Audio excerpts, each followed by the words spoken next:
అన్ని పువ్వులలో మందారం పువ్వు కూడా చాలా విశేషమైనది. తరతరాలుగా ఈ మందారం పువ్వుని దుర్గాదేవికి లేదా కాళికాదేవికి లేదా పార్వతీదేవికి లేదా ఏదైనా శక్తికి మనం సమర్పిస్తూ వస్తున్నాం. మన హిందూ ధర్మం ప్రకారం మందారం పువ్వు అనేది చాలా విశేషం. ఎందుకంటే దుర్గాదేవికి లేదా ఏదైనా శక్తికి ఈ మందారం పువ్వు అంటే చాలా ప్రియమైనది. అందువల్ల ఒకవేళ మీరు మందారం పువ్వు గనక మీ కళలో చూసినట్టుగా అయితే మీరు చాలా సంతోషించాలి. ఇది చాలా చాలా విశేషమైన కళ. ఈ కళ చాలా మంచి విశేషాలను మీ జీవితంలోకి తెచ్చిపెడుతుంది.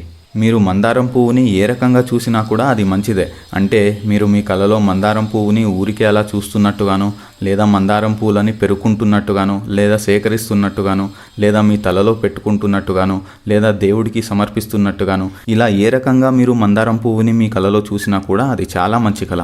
రాబోయే రోజుల్లో మీకు కొత్త కొత్త విషయాలు మీ జీవితంలోకి అడుగు పెట్టబోతున్నాయి. ఏ విషయాలైతే మిమ్మల్ని సంతోషపరుస్తాయో అలాంటి విషయాలు మీ జీవితంలో చాలా జరగబోతున్నాయి. మీ జీవితం